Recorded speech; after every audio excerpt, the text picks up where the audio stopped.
Gee, Steve, what are we going to do tonight? Same thing we do every podcast. Tell him how we sees it.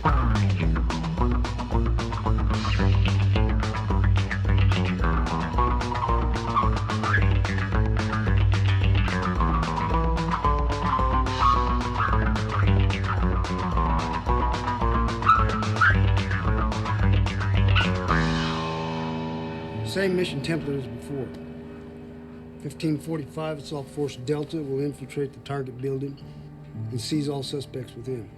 Security Force Rangers, 4 Ranger Chalks, under the command of Captain Steele, will rope in at 1546 and hold a 4-corner perimeter around the target building. No one gets in or out. Extraction Force. Lieutenant Colonel McKnight's Humvee column will drive into the city at 1547 on Halwadig Road and hold just short of the Olympic Hotel here. Wait for the green light. Now, once Delta gives the word, McKnight's column will move to the target building and load the prisoners on flatbed trucks. Immediately after the prisoners are loaded, the 4 Ranger Chalks will collapse back to the target building, load up on Humvees, and the entire ground force will exfil the 3 miles back to base. Mission time from incursion to extraction no longer than 30 minutes. Now, I had requested light armor and AC-130 Spectre gunships, but Washington, in all its wisdom, decided against this. Too high profile. So Blackhawks and Little Birds would provide the air cover, with miniguns and 275 rockets. Make no mistake, once you're in the Bakara market, you're in an entirely hostile district. Don't underestimate their capabilities. Now, we'll be going through friendly neighborhoods before we hit the market. So remember the rules of engagement. No one fires unless fired upon. Let's go get this thing done.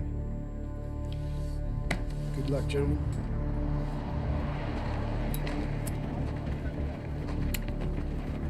What's the matter, Danny? Something you don't like?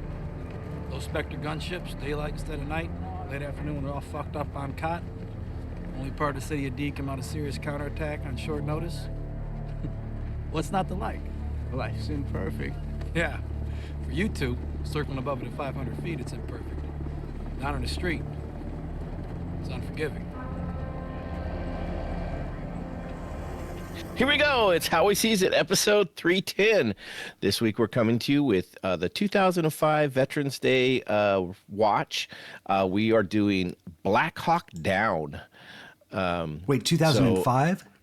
2025. Oh, okay. I say two.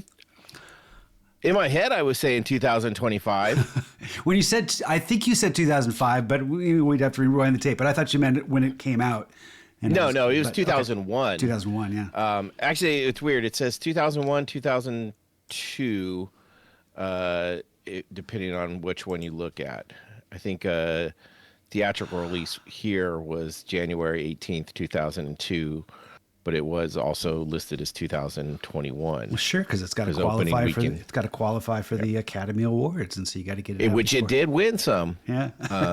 So this was the first modern war movies in a long time when it came out, especially after 9/11, which is a big deal too. Just because it was filmed before 9/11, but came out after and stuff like that. But yeah, this is kind of one of the first modern time, combat war movies. You mean talking about modern combat as opposed to back Vietnam and prior? Like Vietnam and World War I and World War II and things like that in Korea. This was kind of more of the recent stuff that, America had been up to. This was based on true story from Mogadishu in October 1993, Operation Gothic Serpent.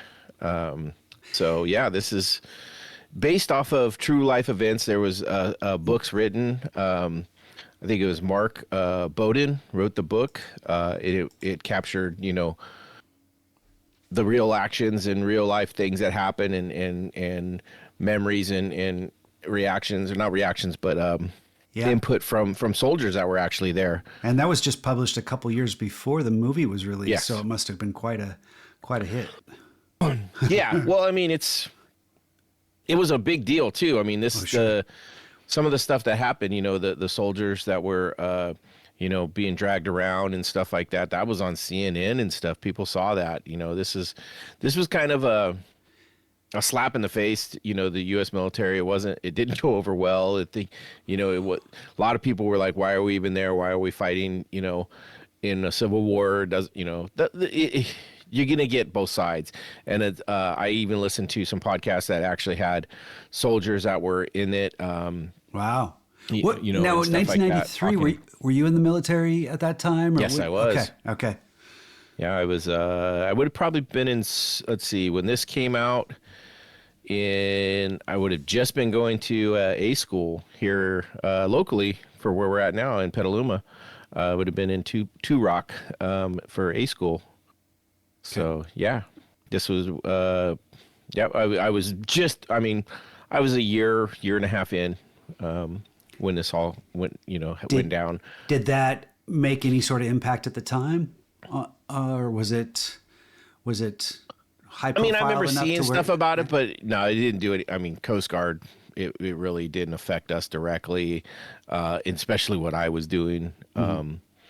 It didn't affect me directly as far as that goes. I mean, yeah, I support our military and whatever they were doing for the most part, but no, it didn't. It didn't affect me directly. I didn't have any. Oh my God, am I going to get shipped over? No, there was nothing like that. So, very very low potential for Coast Guard to get shipped off to wars and stuff, just because of the jobs we do. We're more mainland, ocean bearing, stuff like that. More rescue and stuff too. Interesting enough, this was more, a UN peacekeeping mission really to start with. Yes. So it doesn't seem like it's going to erupt into something quite as bloody as it did. No, and it was actually a task force, like a joint task force. There, we don't see enough of it in the movie, except for towards the end where you kind of get some of the other forces being part of it. But the Pakistanis were actually a big part of it. There were some British soldiers and stuff like that, and I think there was 19 U.S. soldiers fatalities during this, which is amazing when you watch it. You're like, only 19? A lot of wounded, but only 18 or 19 fatalities U.S. But there was also a Pakistani and I want to say maybe an English casualty also. I didn't go deep into it. It makes me want to. Like, I want to find out more about it and stuff like that. I kind of want to get that book and see. Apparently there was like 100 characters in the books. Like they mentioned 100 different soldiers and names and stuff like that, and there was probably, it doesn't seem like it's as many, but there was probably 400 something soldiers involved, directly with a lot of this. But they broke it down to 39 named soldiers and characters and stuff like that. Which is quite a handful for a 2.5 hour movie to try to keep straight. Yeah. It was nice seeing some familiar faces, even though they weren't. Lot of faces. Yeah. Lot of faces. Yeah. And a lot of faces early, right? This is the lot of guys blew up after this. Josh Hartnett was kind of one of the main characters. He's kind of the one guy that's on the cover art, which always is a striking cover art for me. And this, did you see this in the theaters when it came out? I saw it. I've seen it before, but I don't think it was in the theaters. I think I might have seen it on, but so I can't quite remember. It's been a long time since I've seen it. So I kind of remember seeing it in theaters and just, I was blown away. It's a very good action movie as far as what it is. It's very compelling that way and very realistic too. But what I do remember most about this is when I first moved to Santa Rosa, I had set up, and I think I might have talked about this, but I think I know I've told you before about this, maybe not on the podcast, but I had gotten a surround sound system, and we were moving in, and all I had in the house was the TV was set up with the surround sound. I didn't even have a couch. I just had like a kitchen chair in the main living room, and so and no one else was there with me. I think it was before we even really moved in. And I sat and watched this movie in the middle of the room with the lights out, just in this chair. And I was ducking and diving because the surround sound was working. Helicopters were flying over, bullets were flying. Wow. I was like, whoa. I was like, okay, this is cool as shit. And I think that was one of the things it won for was sound editing. Okay. If I'm not mistaken. It was one of the editing and I want to say sound were the film editing and best sound. So yep. Okay. Yeah, which I really appreciated too. Going back and watching it again, you know, a lot of times when you're watching these war movies and a lot of gun movies, the gun sounds are all the same, just the same. You know, it's kind of like everybody's got the same gun. This one, you hear so many different sounds from the guns that you're like, that's a different gun, that's a different style gun, that's a different style gun, and it's cool to pick it up. You know, just the different fire rates, the different sounds, the cartridge size you can tell are different because of the sounds they're creating and stuff like that. And then especially when the minigun goes off, when the helicopter is above him and the brass is falling and he just blowing it, you know, just ripping through it. I was like, oh, it's so cool. So for me, it was. It might be traumatic to some other people. To me, it was really cool. So yeah, there's a lot of cool stuff in this movie. Before we get too deep into this, one of the things I want to get into is our cocktails for this one. that's right.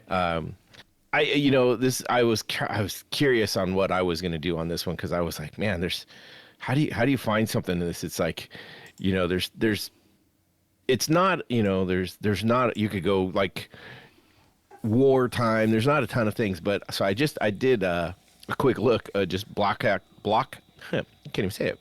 Black Hawk cocktail. Block hack. Come on. Yeah. Black Hawk cocktail or Black Hawk Down cocktail. And there was two out there. And so I took the two and I kind of combined them into one. And I wanted to make this one, but I'm changing mine up. I'm calling mine Blackberry Down, because it just, you know, and I might redo the picture later because I thought of a perfect garnish that I wish I would have had the time to get on the way home. It would have worked out perfect. But so this is a 2 ounce of a Brothers Bond bourbon. This is one I've used before, and I like using this one whenever there's a touch of, you know, the military style, and you know, or you know, you're always there for your brother and kind of stuff. And that's one of the things this movie is for. So that was one of the things I really wanted to use was that Brothers Bond bourbon. It went with a 1.5 ounce of a slow gin. And then I went with a 1 ounce of a blackberry liqueur. And then went 1 ounce of lemon juice, shook that up, poured it into the glass. And this is where I was like, man, if I had thought about it earlier, I would have just got the biggest blackberry I could have. And I've got the perfect little skewers to put across there that I could have made it like a helicopter. Little, helicopter blades. And I was going to set it over sideways on the top of the drink. Ooh. So I may go back and retake that picture.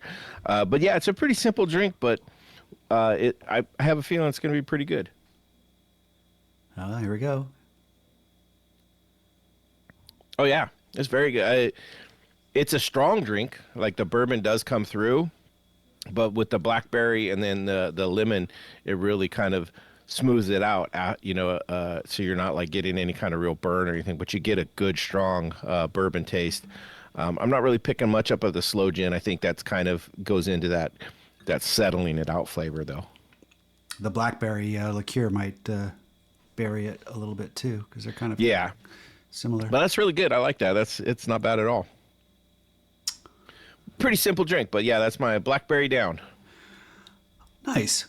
Mine's kind of simple too. I kind of liked where it kind of took me because, you know, like you said, you wanted to do a little research, maybe read the book, and there was something that was said early on by Josh Hartnett's character. I believe that's Eversman. Yeah, Matt Eversman, Staff Sergeant Eversman. I don't think he's Staff Sergeant at the beginning. I think he gets promoted at one point right after this thing is said. But he there's a line where he's asked if he likes the Somalis, and he says, They call them Sammies, I think is what they. But Skinnies. Skinnies. Thank you. He says it's not that I like them or I don't like them. I respect them. And I think there's a little bit more to it. That's what I wrote down. But there was something that kind of resonated with that with me, and it made me want to kind of figure out after watching the movie, because it doesn't really go too much into motivation in the movie. It's more about a human story about how this affects humans. But I kind of wanted to know what, there's when you're dealing with war movies, you're dealing with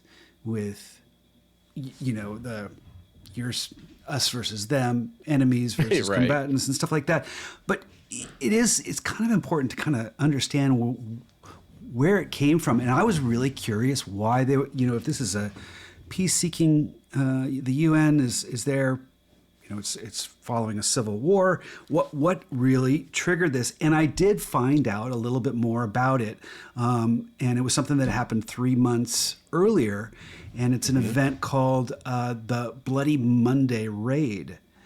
Oh. And so it was supposed to hit Adid's leadership. He was the one that was on the one side that they were really targeting, that was preventing, kind of creating genocide by refusing to feed a lot of the people. But the U.S. gunships ended up killing dozens of Klan elders and civilians instead. Somalis saw it as the UN targeting a community gathering, not a militia. And the footage actually spread and created a fury in Mogadishu. And that backlash turned a lot of the population against the U.S. and the UN forces. And it kind of inflamed the anti-UN resistance. Yeah.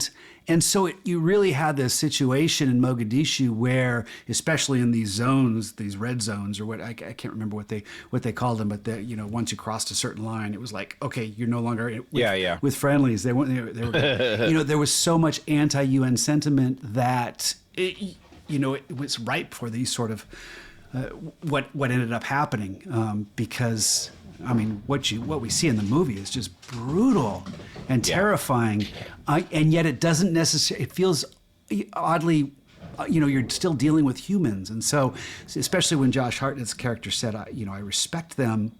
It begs the question, why? Because they're motivated by kind of the same sort of things almost. So anyway, I used the Bloody Monday Raid as my cocktail. Yeah, I called it the Bloody Monday, and let me bring up the recipe. I got some rye whiskey. I did a 1.5 ounces of rye whiskey, kind of as the backbone. Rye is kind of a harsh, disciplined spirit. I think it kind of works for a good backbone for a cocktail like this. But then I wanted to add some complexity. I put a 1/2 ounce of the Fernet Branca. It's a very bitter, complex Amaro. And then 1/4 ounce of Campari. I wanted to get a little bit of that red, bloody side of things. 1/4 ounce of some simple syrup, dash of Angostura bitters, dash of orange bitters, and stir that and strain it over a rocks glass onto a nice clear ice cube. So, it's the ingredients weren't that specific. I was just trying to make a kind of a somber, thoughtful cocktail. Yeah. I didn't want to, this was a tricky one. I didn't want to be. No, it is. It's very tricky because of this isn't. I mean, war never is good in the long run. It's like there's always bad sides. No matter what side you're on, it's not always the greatest thing. But so yeah, you don't want to just. It's hard to like, oh, let me make this cool thing out of it. So I get that. I was right there with you. And sometimes when you try to explore motivation, it almost feels like you're going against the soldiers, and that's not the case. I mean, I think it's important to understand circumstances, and it's almost a way of honoring kind of what they did to try to figure out what happened, so you don't fall into those sort of situations again, or at least do what you can to prevent them. But I mean, there's a lot of leadership failures that we didn't necessarily see that here. A lot of these people were just doing what they were doing, because Yeah, you got to get into some deeper stuff, definitely, to get the gist of what was really going on. The failures of the high up command, the you know. I mean, yeah, even Sam Shepard's character, the general, the major general. You know, you could pin a lot of this on him, but you know, he's just doing the best he can. He even said he wanted more support, and they refused. You know, he wanted the I think he actually took full acknowledgement. He did of it, and then after Adid had been killed later on, or not killed but died from a wound, not even something I think the U.S. had anything to do with. He retired the day after. Yeah. And so it was like, you know, he took full responsibility of it. And I mean, it was crazy. I was talking about the numbers before. I just found this real quick. Now it's Wikipedia, so you know, you got to take it with a little bit. I'm sure this isn't someone just trying to put in just random bullshit, but 441 troops total. 8 Black Hawk helicopters, MH-60 Black Hawk helicopters, 4 AH-6, and 4 MH-6 Little Birds, which the Little Birds were cool as shit. Those were kind of interesting. Then there was 3 OH-58 Kiowas. I think those are some of the stuff that came in later, or maybe those are the big. Or no, those are I think when they. Oh no, those are another helicopter. Those must have been the observing helicopters, the ones that were up high, not down in the fight as much. There was 9 Humvees that they used, and 3 trucks. So that was the major portion of the troops that went in on that first. This was on October 3rd and 4th. That's when this all went down. 93, yeah. Wow. Yeah, it was crazy. I mean, you know, you think 441 troops, like, it doesn't look like they sent that many in. The way it's, you know, the way they show them, you're like, there's not 400 troops there. But between the cars and, you know, the Humvees and guys on the ground, and, you know, we were only following certain ones and stuff. So, yeah, but it still was incredible. Just, I really liked what it was. What was interesting about this one is, and I talked to my friend Terry, a real close friend of mine. I grew up with him. He went into the Army. He wasn't in this battle or anything like that, but he has seen action in his time. He went in 1990 and did 26 or 27 years, retired. But he saw action overseas and stuff like that. And so I was asking him, like, what do you think of this movie? And he's like, you know, he goes, some of it was bullshit. You know, some of it didn't really do justice to what it was. He goes, but some of it did. What are the right words? Where you know, they even said it, you know, we can't shoot at them until they're shooting at us. You know, the rules of engagement.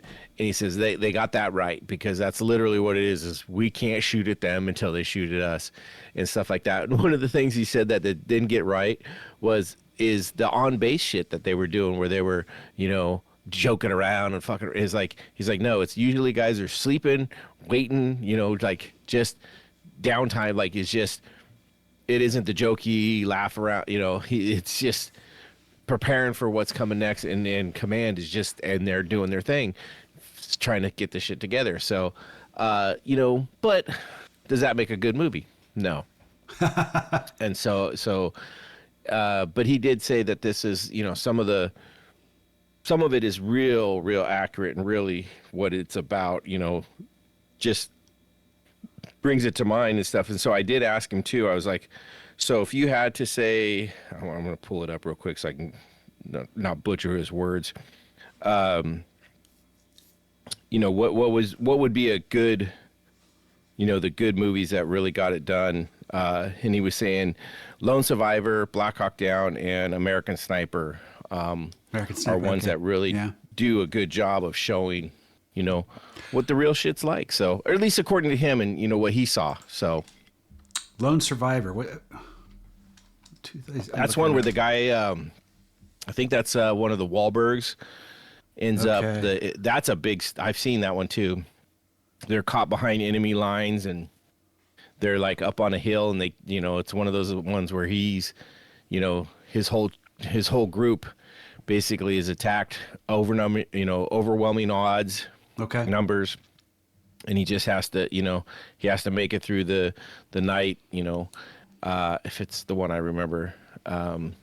It does say Mark Wahlberg, so yeah. I was gonna say I remember it being a Wahlberg. I don't remember the whole story word for word or anything like that. I do remember it being another one like this where there's a lot of good action. It does say Afghanistan 2005, Yeah. a real Navy SEAL surviving, overnight. Okay, cool. That's something you should check out. I have not. I've watched that one before. Okay. I have seen that one. It's a good one. It's like this one where it's I don't want. This is a weird way to have it, but it's enjoyable, but it also makes you think it's like, man, am I really supposed to enjoy this? It's enjoyable for the action.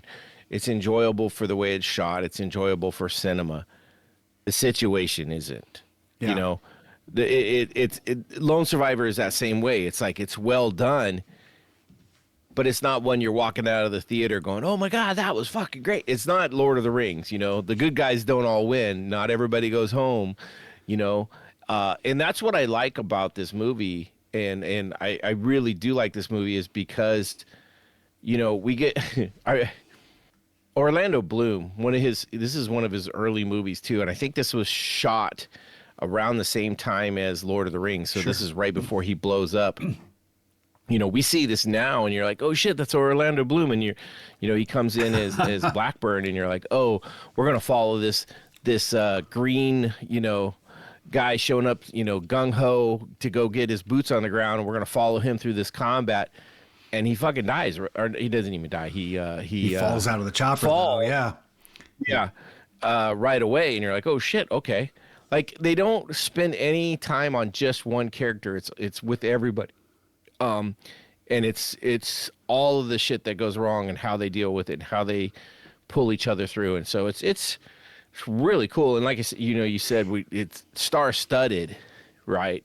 But these are all stars early on, Jason Isaacs. I know. Yeah, we got a couple people from the Harry Potter because Shacklebolt was there too. Yeah, he was one of the first non-U.S. characters that are definitely Eric Bana in his first U.S. movie. Let me back up to Shacklebolt though, because when I saw him, I'm like, I recognize that guy, and I'm like, what do I recognize him from? And I didn't go to Shacklebolt. I went to Raiders of the Lost Ark 45 years ago.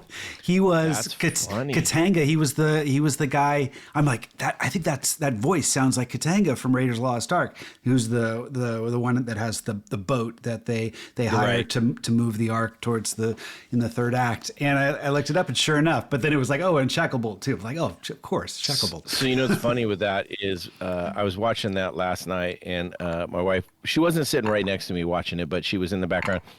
And she's like, is that the voice of Darth Vader? And I was like, no, it's a Harry Potter guy, so maybe that's where you're getting it. But yeah, I was like, no, that's James Earl Jones.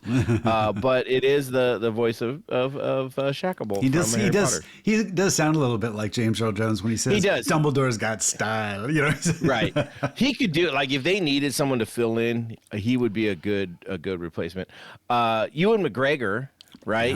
Yep. As Grimes. Grimes is an interesting character because he's the only one that is not an actual soldier's name. Everybody else is an actual soldier. Like everybody else, McKnight, Eversman, Hoot, Sanders, all of them are actual soldiers. Grimes is not an actual soldier. He was an actual soldier in character in this, but they changed his name because the guy that did that, who was the clerk and went out and became this fucking badass on the battlefield and got awards for it and acknowledged and stuff like that, turned out to be a piece of shit a couple years later and is now in jail for a long time. I don't even really want to go. If you want to look it up, it's easy to find. What he did. It's pretty heinous, and most people are like, fuck that dude. I understand. So I noticed that Hoot was actually a kind of that's his nickname. Well, it was a combination of a number of people.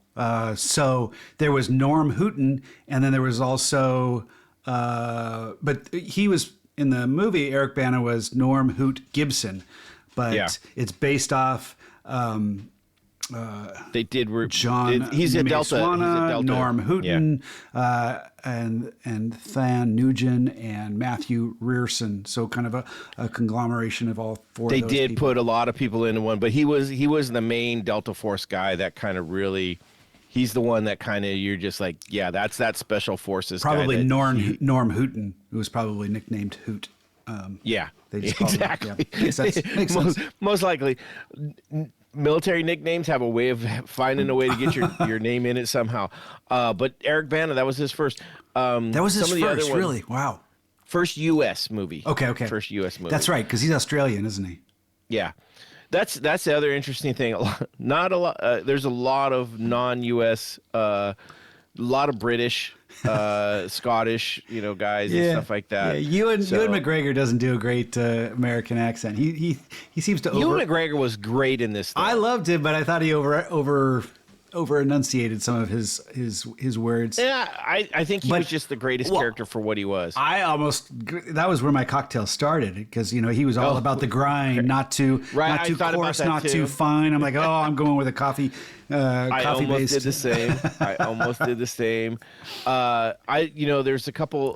One of the pilots, actually, both of the pilots are very recognizable to me. But Ron Elder Durant, the one that was captured. I don't know if you picked up on who that was or why that might be memorable to me, but he was in Mystery Alaska. Okay. And so he was the fuck off in Mystery Alaska that was screwing all the women, and was the he's like, there's two things I'm good at, it's hockey and fornicating, So when I saw him, I was like, oh my god, that's skank, huh? Skank, exactly. Okay. So just really funny. And then Tom Sizemore as McKnight. He's known for these war movies because he was also in Saving Private Ryan. Yeah. And he played the same character almost in Saving Private Ryan. He was Colonel McKnight, who was the leader of the Humvee division, and he was the top dog out on the ground there. He was a colonel. I was surprised when I read that I was like, he's a colonel? Are you kidding me? Like, that means he's up there. He's 06 officer. Like, those guys usually aren't in the thick of it. So for him to be out there, and I love the way he played him. He's just like, he's walking around like it's every day back in the office. It's like bullets flying around and he's not ducking. And that's kind of how Tom Sizemore wasn't in Saving Private Ryan. You know what I appreciated about the characters in this movie? Because you see war movies and you usually have got your kind of warmongering guys that are just like, let's get to war, blah, blah, and you had some of those characters here that were a little bit more like comfortable in their shoes when it came to war, the like Eric Bana and Tom Sizemore. But I never felt that they were just two-dimensional. They defined who they were. They understood it. There was humanity to their belief system. It wasn't just kind of warmongering. I never felt that with any of the characters in this, that people were just there to fight. No. Which you typically see as a trope in war movies. And yes. I thought that was really thoughtful and really well crafted, some of these characters. Not as typical as you normally find in war movies. So. Right. No, these guys really. Even Eric Bana, what he says at the end. But I wrote that quote down. I'm sorry if I'm stealing some of your quotes, but he. I got a list of them. But damn, where was it? 90% are Hoot. So. Yeah, it was Hoot. Yeah, why do you do it, man? Are you some? Yeah, when I go home, people ask me, "Hey, Hoot, why do you do it, man? Why? You some kind of war junkie?" I won't say a goddamn word. Why? They won't understand me. They won't understand why we do it. They won't understand.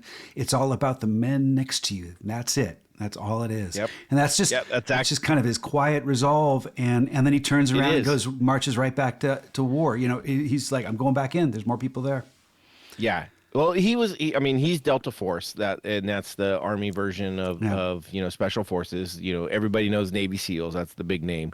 He is the version of the Navy SEALs in the Army Delta Force, and so that's what they do. They are the cream of the crap. They are the top of the dogs. That's what he's good at. And the very end of the movie, he's talking to Eversman again, and he's like. He's loading up on stuff, eating real quick, and he's going back out there. He's like, there's more men out there. And Everman's like getting ready to go with him. He's like, no, I'm better alone. And it's one of those things where it's like, he knows what he's going back out there. I mean, there's those other two, I want to say they were Navy SEALs. There was the two snipers that were on the helicopter that dropped down to help protect, Durant when the second crash site. Those guys basically were like, look, we don't know how long it's going to take to get these guys, and they're like, put us down, we'll set up a perimeter.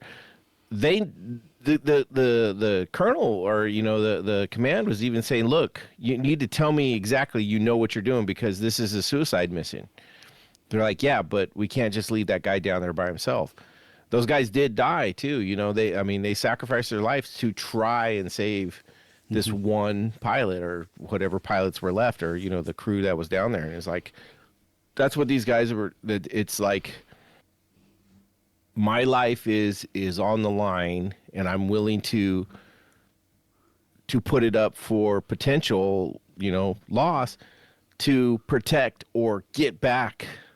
Which the other, no one left behind. And he was eventually released too. I think he got the he pilot, was there 11 days, I think. They had him captured. Yeah, so they did save a life by. Essentially they did. There's some other names in there. Ewan Brimmer. I don't know.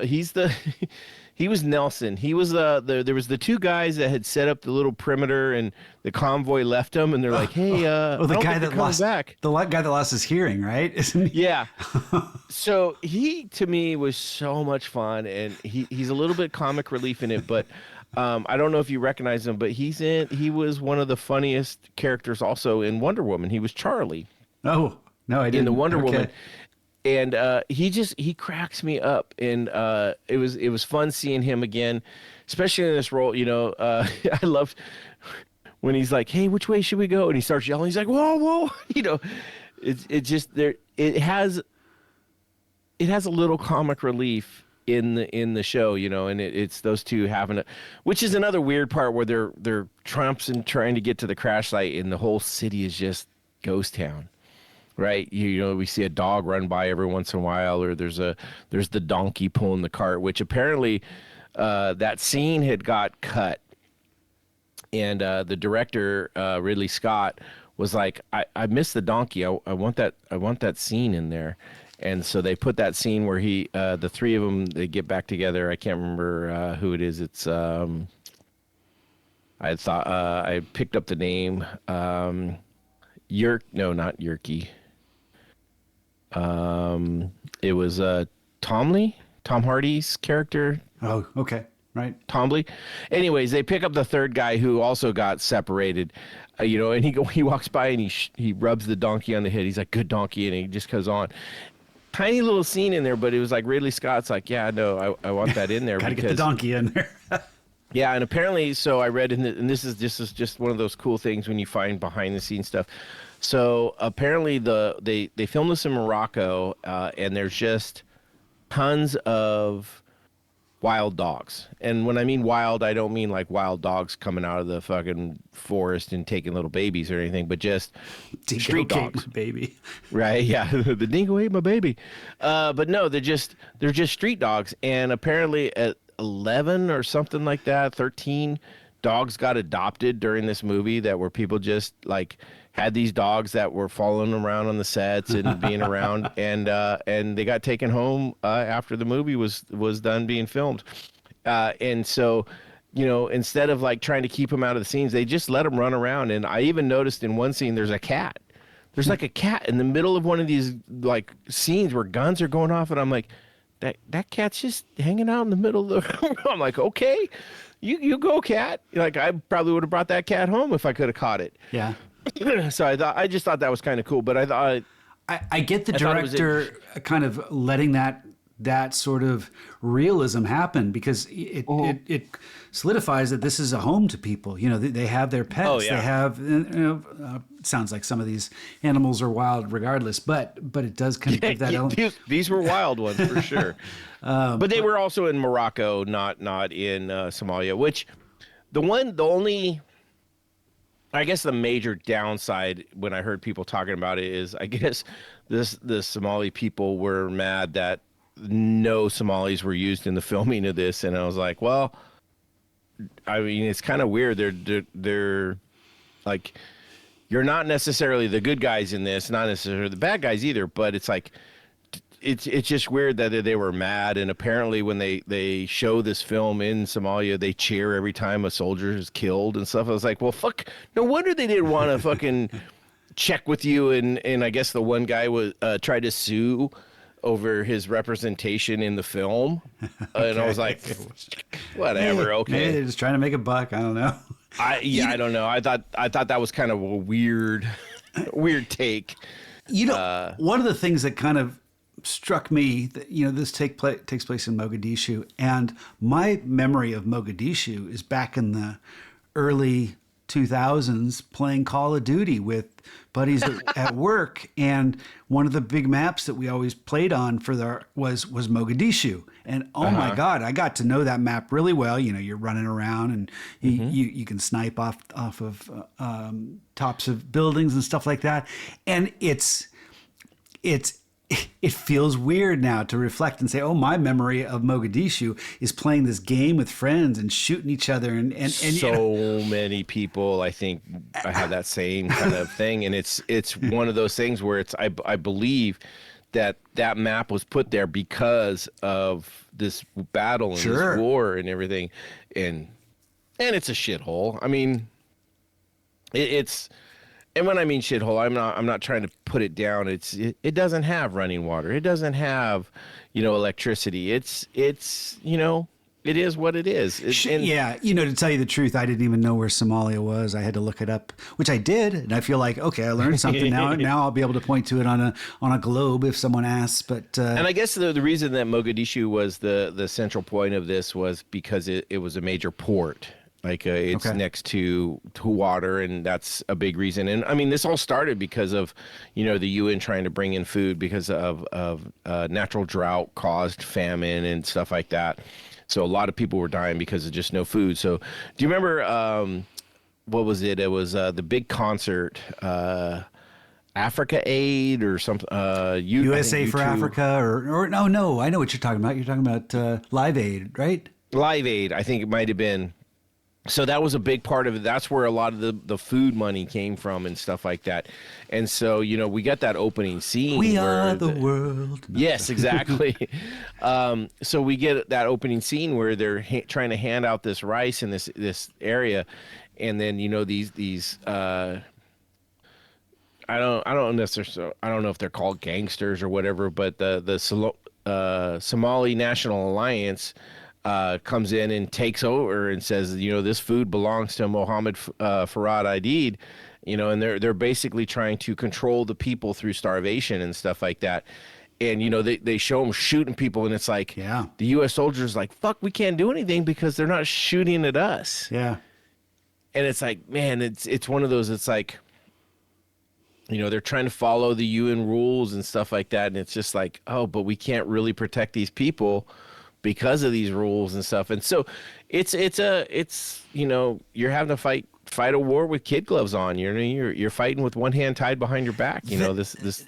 And I found one of the scenes when they first launch the mission. Irene, and then you see it from the point of view of kind of the guerrilla warfare, the way that it's communicated. The little kid that's Kids looking up, phones. and he's got the phone, and then the guy kind of tosses the phone off the roof and runs it to another guy. Tires. And it's just the way the communication handled it. It's all exposed before they even get there, and so they're able to put together a resistance and totally change the tide of that attack. Maybe they knew. Maybe the forces knew that they only had so much time before the information was going to get out, and they just thought. Well, there's a lot of things that went into this. Sizemore's character McKnight had a great scene where he talked about it. He's like, they're like, well, what do you think about it? He's like, well, this is bullshit. We don't have this oversight from air support. We don't. It's not at night. There's all these things that go into it. From what I understand too, one of the podcasts I listened to, I can't remember exactly which soldier. He was one of the Delta Force guys. He was talking about there were no maps of Mogadishu at the time. All they had was satellite photos. So they had to go, and there's no street signs, there's no street names, there's no like they're literally going off of photographs from satellites of the area to try and figure out how to drive around. And so that's why the whole drive around is they keep getting fucking, turn this, turn here, we can't get out, we can't get to you, we can't get over here. Not only that, but those Humvees are not armored like they should have been for the mission that they were on, where they're driving through streets with just people fucking shooting at them all over. That was it. Ewan McGregor's character says is like a bullet magnet. Let's move. Well, that was even that was the armored vehicles. Oh, those were okay. Which is I have heard that from just listening to some soldier stuff and stuff like that. They were talking about certain armored vehicles. It gets through a certain area and it just ricochets inside. And you're like, fuck that. Like, it's like, fuck, what the hell? So it's one of those things. And I mean, the first kill, right? The very first kill is, I had his name here for a second. He was the one that was doing it was Sergeant Phila, Danny Hooch. It's funny because he was private first class before the start of or in the beginning when he's doing the impression, and then the commander comes in and catches him doing his impression, and but he was the first shot, caught it right in the nick when he was on the 50. It's like, oh my God, that's such. Oh, yeah, that's right. That's right next to. He was the first Tom Sizemore. Yeah, he was in the Humvee in McKnight's. Yeah. Okay. But it's just like, man, it was such a brutal. But really, I mean, it's just if you enjoy, it's a sickening fascination. But if you enjoy this type of movie, right? If you enjoyed, Saving Private Ryan, if you enjoy Band of Brothers, if you enjoy realistic war films, we don't always win. The good guys aren't always coming out on top. What might actually be going on in this. This is a great movie for that. And they even had, I mean, they took some liberties to make a film, right? They had to change some things to make it a little bit more cinematic. Less people, definitely emphasizing on a lot of the guys that got hit and things. I mean, the guy with the shot through the leg with the artery, and they had to. Oh, that was rough. That's a rough scene to watch. Oh, I know. No, that was the one scene I remembered, and I remember watching it when I was watching it a couple days ago. And that scene came on. I'm like, I remember this. I don't know if I can get through it. I almost see that one. That one doesn't stand out to me as there's a lot of other ones like the night scene. To me, is things I remember that the two snipers that dropped down to protect the one helo went down, the second crash site. That one's the one I remember. The run out of the hostile zone, right? They call it the Mogadishu Mile. So that actually happened, at right? The very end? They did come in. The very end. Now it's more dramatic than it was really done because not all the vehicles left them. I was talking to. It felt like I was talking to him, but I was listening to a podcast with one of the guys who was actually in the Humvees. And he went back as part of that second group that went back and the convoy that went and picked up those guys at the first crash site, and he said that the group leaving, the first couple vehicles went too fast, the last couple vehicles, and they were 100% true. There was just not enough room for everybody to get in the vehicle, so there was a group of people that had to run alongside. Yeah. And so, but not all the vehicles left them, right? They weren't just running by themselves, but they were running out, no ammo, like literally just humping their backs out, just on the, it's like, man, that's just crazy. So, there's a lot of the armed services that do every year, I think probably in October, run the Mogadishu Mile, whether they're fully loaded and stuff like that, they run a mile in honor of the ones that lost their lives, the ones that were in this battle and gave all that they gave and stuff like that to show, honor to those people. So it's kind of cool to hear that, it kind of makes me wish I could run so I could do it. Oh, come on. We got the turkey trot coming up in a couple weeks. You can try that. Man, if you see me running, keep up, because some real bad shit's going down. I am not a runner. My knees will attest to it, and just not in me. But no, it's just a cool movie. Now there were 19 soldiers killed, I believe, is what was reported. Yeah, I'm looking at this. It says 21. And about 1,000 Somalis were killed. Said 351 killed, 812 wounded, 24 captured.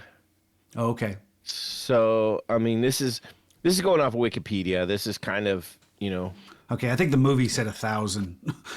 But yeah, well, I don't think they really ever got a real number, 100%, because I mean, what are the we do the Mogadishu Mile in kind of honor of the 19 soldiers. Does Somalia, do you know if they have anything to kind of? No, I doubt it. If there's another side to this story, what are you even thought about doing the what were the two movies, Flags of Our Fathers and the something? Oh yeah, which is Letters of Ear. Clint Eastwood's movies that are shown. I think the idea is they're kind of shown from two different points of view of World War II, I think. Yes. So you get to see it from the Japanese. I think there's a little difference in that because that's also, I mean, Japan is a kind of a, it's a leader in national, they have their own army and stuff like that. This was a civil war that was going on in Somalia, so it wasn't even like all of Somalia. I mean, you even see it in the movie when they're running, you got some of those kids that are running with them and the people that are cheering them on. So it's not all the Somalis I get it. But it seems like there was a reason that they were upset with the U.S. There was some. Well, you said it, right? You said it. It was July 12th, 1993 raid carried out by the U.S. QR forces. Yeah, they thought they were going after a militia. They ended up killing a whole bunch of elders. Like 50 people were killed. U.S. mass shooting of protesters and the July 12th Bloody Monday raid. So yeah, I mean. But I mean, you also have the Somali National Alliance. This was it was a armed thugs essentially is what it was, coming in to try and take over with, using starvation as a tool and using Sure. I liked that the movie didn't. I mean, you certainly saw the enemy, but you never saw kind of the people. The higher up, the leadership that was a little bit more responsible. This was really more of a story of soldiers. And yes, and so I think that's what it's supposed to be. I never felt like, oh yeah, get that guy, get them all. It was more like, holy shit, kill them before they kill you, because otherwise you're in deep shit. There was a scene at the very end when they're kind of doing the run out. One of the soldiers, there's a lady going up to pick up a weapon, and the guy's pointed. He's aimed on her. He's like, "Don't do it! Don't do it!" And he doesn't shoot. It's the other guy that does it. Oh right. Okay. And it's like, you get it. There's another scene too where it's kind of where the one guy gets separated from his group, and he dives into the house, and there's the mom hovering over the children, and he's like, "Oh, quiet, quiet." You know, you see it in a lot of movies. I think it was in Saving Private Ryan even. Right, and then he ends up going out the back door, and he slides down, and the kid turns around and ends up shooting what we believe is his own father. You know, Oh, I know. Oh my and gosh. it's like, you're like, you feel bad for him, but then again, you're also like, that's on you, you know, like, there's no win in this. No, I know. There's no win for either side, 100%. Any war, there's no real winners. Right? It's not like a sport. Well, there's a trophy at the end. And a lot of warfare is designed to try to create hatred towards the enemy in ways that aren't, for sure. you know, that aren't necessarily real. They're more manufactured. There's, you know, like it felt like in this. Yeah. You brought up a perfect scenario, and I'm glad they touched on this. You know, they were talking about, you know, they call them the skinnies, which is funny. Like, you're like, oh, that's funny because they're all starving. It had nothing to do with the starvation in Somalia. It actually had to do with they read the book that was what's the movie? The Bugs, the one from space. Starship Troopers. Starship Troopers. So that is a book that goes around apparently in a lot of Rangers and stuff like that. So they all read this. And in the books, apparently there is and it wasn't in the movies, there's a race that they call the skinnies. And so they're the enemy, the kind of thing. So that's why they were calling them the skinnies. It had nothing to do with them being starved. And I thought I'm like, that's fucking hilarious when I found that out. Because when they first called them the skinnies, I was like, oh, they're calling that because they don't get to eat. I'm like, that's kind of funny. But it has nothing to do with that. But anyways, you know, they talk, he's like, oh, Everson loves the skinnies. And you talked about that thing where he's like, no, I respect them. And it's like, you know, and there's also, you know, we talked about when they captured the other guy, and he's talking about, he's like, look, you know, this isn't your war. You stepped into a civil war. This isn't about you. And so they do a good point of showing, yes, it's not U.S. versus Somalia. Right. Right? It's not like they attacked us and we got to go kick their ass. No, we were trying to help people eat, right? They were trying to do this UN mission. Whether or not it worked the way they wanted to, it's not necessarily true, you know, but sometimes you got to smack a bully in the mouth, and that's what I think they were trying to do. Right, this whole mission, this Gothic Serpent this whole mission was designed to go after and capture some high level people from Mohad Farad IED's group to some of his, I don't want the generals or whatever, but some of his high up command. That was the whole point. That was the Delta Force dropped in on that hotel and captured all those guys, and that was the whole point of it. So it had a reasonable, like, yes, we were trying to do something good. FUBAR, right? Fucked up beyond belief is what happened. Everything that could go wrong started to go wrong, and that's what we get is how these guys dealt with it. What happened? Shit started going wrong. They were dealing with it. Matter of fact, that was going to be my first drink. I was going to find something that I could make a FUBAR, because that's really what it was. You know, it started, you know, some people were talking about Blackburn. Is Blackburn the reason this went sideways? No. Just because they had to get him in a Humvee and get him out of there is not what set this off to be such a shit show, right? What set this off to be a shit show was they went against our own rules. Don't attack during the day. Get everybody involved. Get some more, you know. No, it was ripe for something to go wrong. There were a lot of factors. It wasn't, Yes. Things are going to go wrong in a military operation. You have to account for that. But the way they really were playing against the odds with all the things they were doing that weren't. Well, in the helicopters going down was something they didn't really plan for, and that's Oh. what really set it off. What, You know, that first. yeah, I found it really interesting what the Major General said about we just lost the initiative, and this was after the Black Hawk goes down, and suddenly, and I didn't know what that meant. I looked it up, and I guess it's a term in military parlance used to describe the notion that you can force your enemy to react to you instead of the other way around. And once that happened, now they knew exactly where they were going to be because we have a code that no man is left behind. You know, we're going to go out in and make sure. First off, you got to destroy the Black Hawk. You can't leave that there because the technology is going to be grabbed, and so you got to take that out, and then you got to get your people back, and that's. Everybody knows that. You know, that's that's a weakness of that. I mean, that's a strength and a weakness. I guess it's something that can be explored. It is, and it's one of those. You've played chess, right? Yeah. That's. I mean, having the initiative is part of chess. Yeah. Being that step ahead is really how you win chess. If you're chasing, you're already behind the wheel and you're lost. And that's really what happened, and that's a perfect example of that. Yes, that Black Hawk going down and getting to the crash site, the fact that this fucking city was fucked up and we couldn't get there and easy enough. There's Hulk. Matter of fact,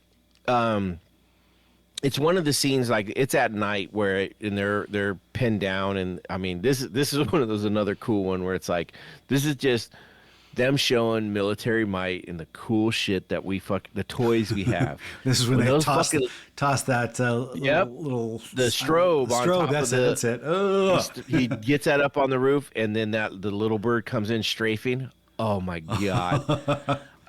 I'm not gonna say I had a hard on, but I had a hard on. I was like, that is so cool. I was just like, man, there's something about miniguns, and miniguns are basically what are on the side of those little birds, and that's it. Just the rate of fire, the amount of bullets that come out of it is just so fucking powerful and so just crazy. You're like, whoa, and they did a great job showing it, and like, man, that was so fun. I found it was, you know, I know what you're saying. It's just awesome to see those moments. But the way the movie was framed, it was more like, you know, you talk about having a hard on. There was a relief to it. It wasn't like a climax to me. It was more like, no, you got to finally kind of let breathe a little bit, because it was and the way it was shown on the screen was so awesome. But but you just kind of basked in this relief, and to me that was a much better way of framing it than having a hard on. No, I know. I was just I'm a little bit of a gun nut when it comes. I mean, not a gun nut. I'm not a gun nut. I don't know. I'm not like, oh my God, this gun. No, but I love when I see an automatic weapon that really, like, there's a gun that it's a weapon system. I shouldn't even say gun. It's a weapon system they have on the Coast Guard boats called a Seeez. And it's designed to, basically defend against incoming missiles and stuff like that. And it basically just shoots a shit ton of bullets into the air wherever it wants, but it shoots like 300-400 rounds a minute. Like and when it goes off, you're like, what? And they look like R2-D2, so that's the coolest part of all. It's this little ball, and but it's something about those guns and miniguns, and it's multiple rounds, you know, it just something about when they fire, it's like, that is just so cool. You could shoot at a wall or a mound of dirt, it just still is cool. The fact that they did it off a helicopter, which I have a hard on for helicopters anyways. I wanted to be a helicopter. I didn't want to be a pilot. I wanted to be a gunner. I wanted to be on helicopters. I didn't end up doing it, but it is what it is.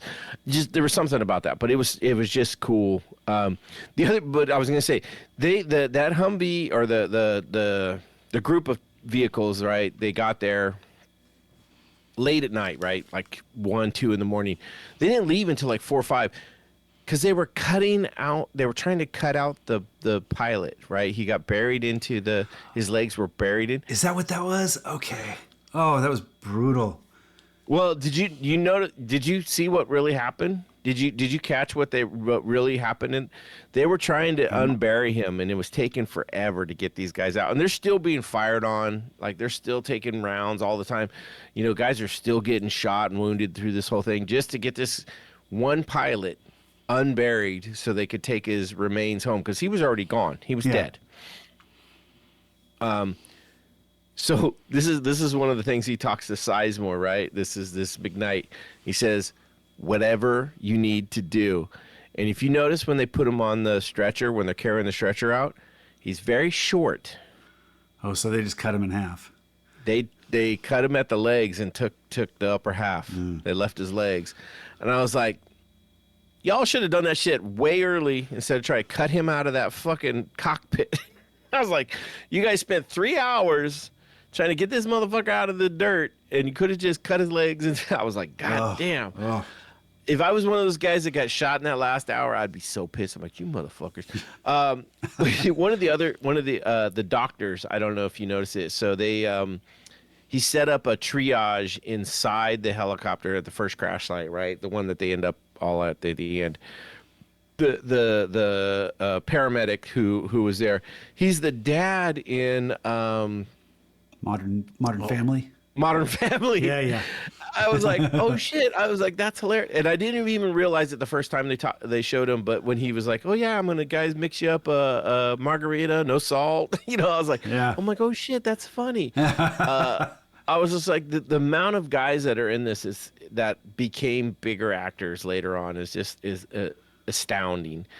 So cool. There's so many to name. Yeah, the fact that they were unknowns there, there was this has nothing to do with actors, but this had to do with music, and this was what Hans Zimmer, I guess, did get the music. He also did the music for Gladiator, and one of the things when I was watching this movie, and it has that kind of Middle Eastern inspired vocals that kind of give it kind of an eerie quality, and I kind of rolled my eyes when I started hearing that. It's like, oh my god, this again, because I see that in a lot of these sort of style movies. Then I thought about it. It's like, wait a second, this movie was 25 years ago. So I did some research to find out, is this something that was, and it sounds like, there were some teases like Peter Gabriel and Last Temptation of Christ in 1988, Thin Red Line, which was also Hans Zimmer, and Gladiator. Yep. They kind of teased it, but this was kind of the first movie to really lean into it and do that. And ever since then, it's become much more of a trope with like Zero Dark 30 and The Hurt Locker and The Kingdom. A lot of other movies though that have kind of taken that idea and really gone places with it. But I think. I'm throwing out an apology that I rolled my eyes when I heard the music because I think at the time it was a lot more unique and I think it's just been overused since some of these earlier movies. I loved the music in this. I do too. I'm just saying though that I think it's been overused since then. I don't know. Like I think this one worked out really. I mean, I'm looking real quick through the soundtrack portion on IMDb, and because I know there was a couple songs in this that were like, oh my god, that was perfect. You're talking about soundtrack as far as like the music, the song choices, the songs that were done. Well, I was talking about that kind of the Middle Eastern, the chants, the very beginning one. I didn't mind that. Well, I didn't mind that at all. It wasn't that I minded it. I just kind of rolled my eyes because I'd heard it so many times before. But then my point is that this was. But this happened earlier. Yes. Yeah. Okay. I got you. Yeah. This was when this came out. It was not something that was as common. Yeah. So. I just thought there were some great, like Voodoo Child from Jimi Hendrix, sung by Stevie Ray Vaughan, was a great, like that was one of the ones where they're flying off. One of my favorites, and this is just a personal favorite song for me, it was when they were on the base, Jump Around was playing. And I just, for something about that song from House of Pain, whenever it comes on, I'm just like, oh yeah, I'm all into that. Creep with Stone Temple Pilots, Faith No More, Falling to Pieces. There was just some great songs that I think just hit at the right moment. I was like, oh yeah. Yeah, it's using some Chains. Yeah. So is this 80s sound? No, this has got to be 90s. It would have been early 90s. 90s soundtracks. Yeah. Okay, they're trying to fit in with the actual time period. That makes sense. What guys would have been listening to? Of course. Like late 90s, mid 90s. Are these on the radio they're playing them? Like they're actually being played by the characters, or are they part of the soundtrack? Yeah, well, I think it's a little of both. I think the Jump Around, But you're right. It's got to be music from the era, from the 93 time period. They're not gonna draw from. I mean, this anything is after all that. early '90s. This is all stuff I remember from early '90s. But I was just like, oh yeah, and I mean, we're 2025 now, and I'm still like, oh yeah. It's funny. I was into a lot of music in the '80s, but by the '90s, that's when I got married and started having kids, and it was just I didn't listen to new music then. So I was into music early '90s. Well, I was into music a little bit in the '80s, but it was I changed genres in the '90s. I was more into rap in high school, and then I was more into rock and new wave and kind of that into in the '90s. Like the Pixies, that's what you're talking about, like Stone Temple Pilots and yes, okay, sure. I mean just all that grunge and all that. Like I mean, I was.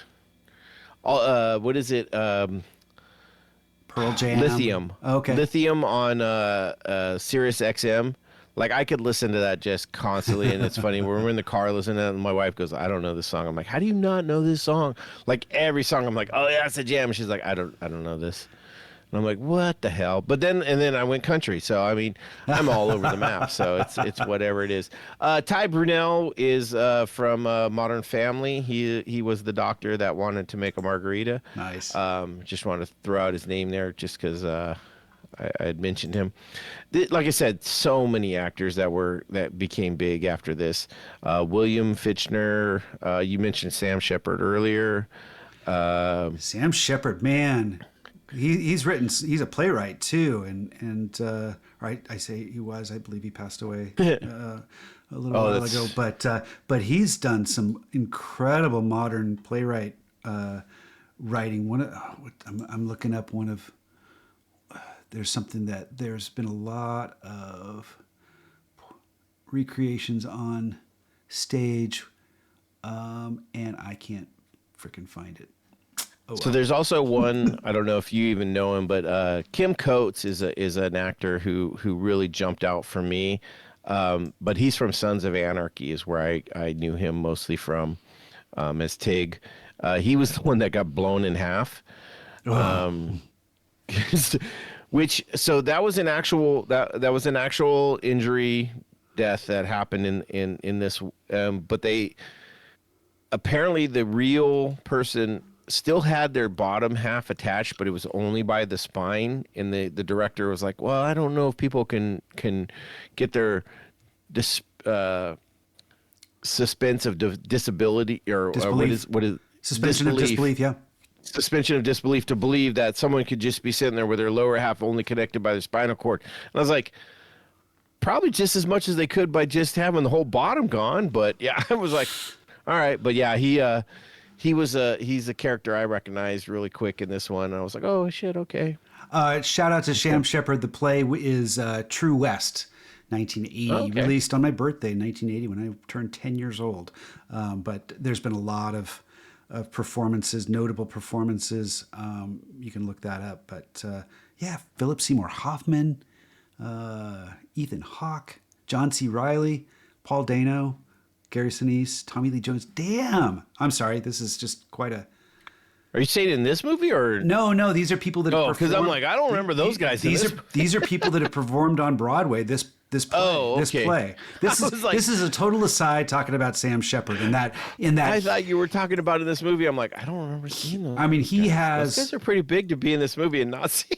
Sam Shepard he's got multiple lives. He's not just an actor. He's had influence on a lot in culture, in not just movies but in plays, in right, yeah. Well, there was a lot of people that were. Yeah, I mean, it looks like he was working right up till 2019. So, he did a lot. But it was just one of those. Like I said, there's so many people in this. There was nobody big at the time, but a lot of people got big after this.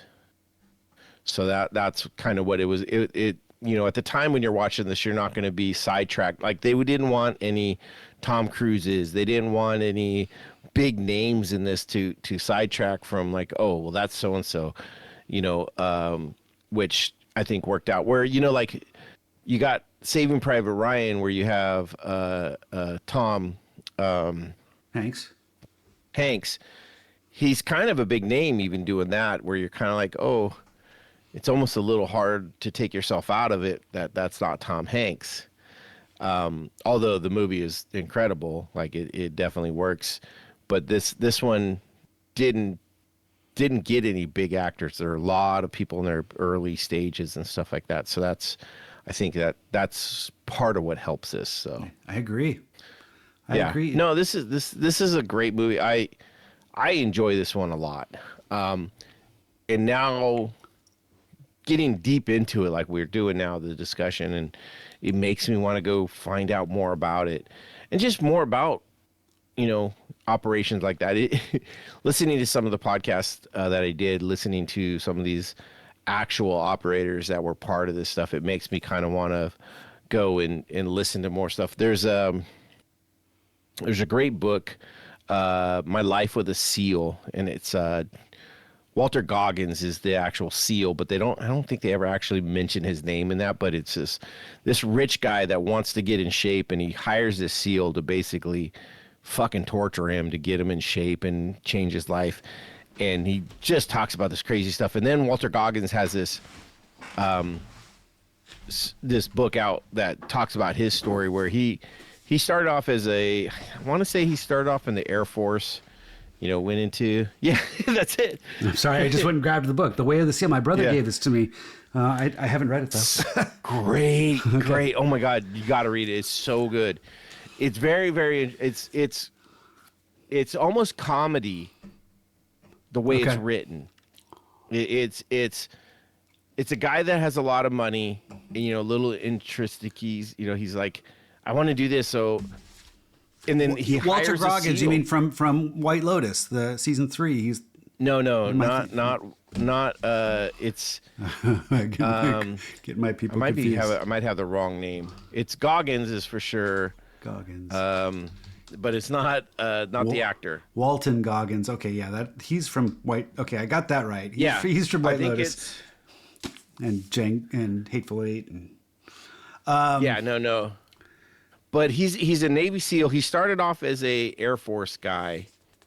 Okay.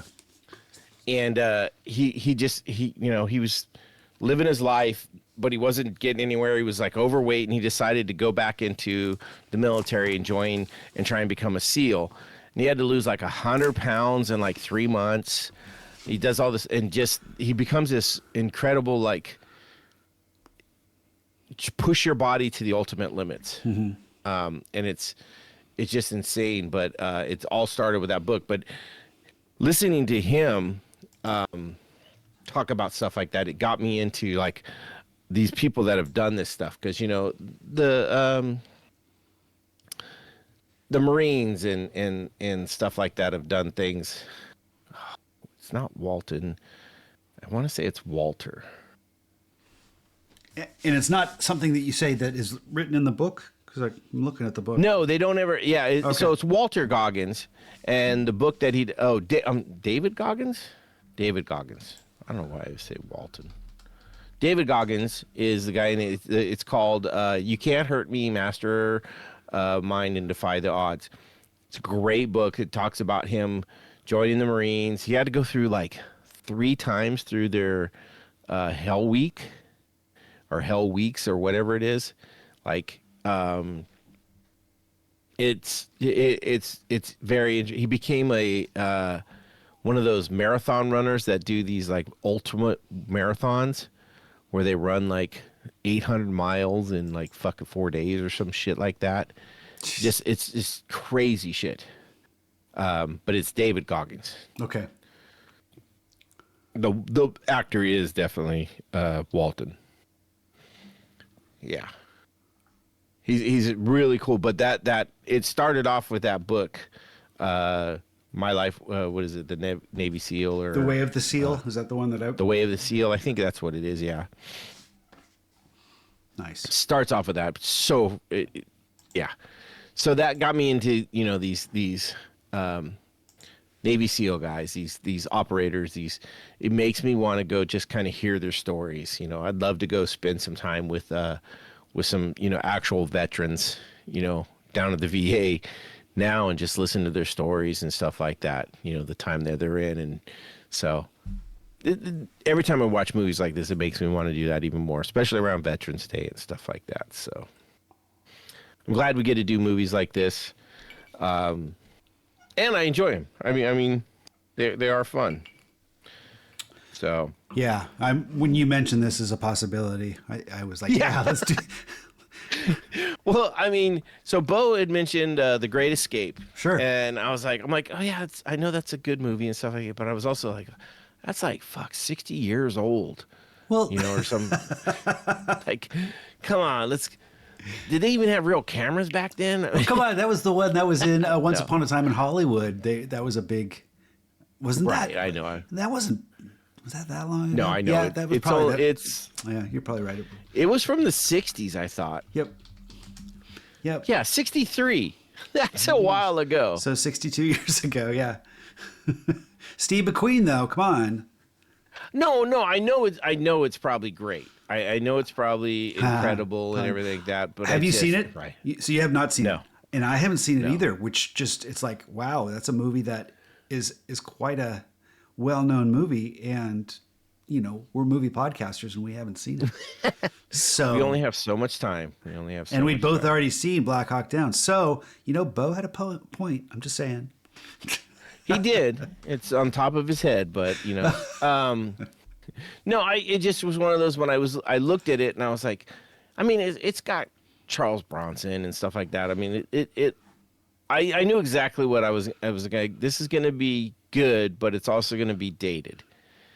And then when I was looking up the great military movies and I saw Black Hawk, I was like, oh no, that one's really. And then I really would love to, and maybe we'll do them for next year. The letters from Iwo Jima and Flags of Our Father, because it's very, it does tell the story of two sides and stuff like that. So it's, from what I understand, it's not directly like exact same battles. So you're like seeing scenes from exact sides, but it's just same time frame, very close. And so I was like, yeah, that'd be cool. Or, even just picking one, like letters from Iwo Jima might be good.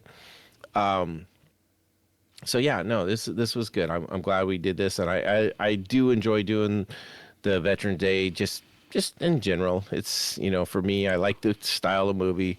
I am a vet, and I really enjoy Veterans Day, and I really like being able to celebrate that with other veterans and stuff like that. So.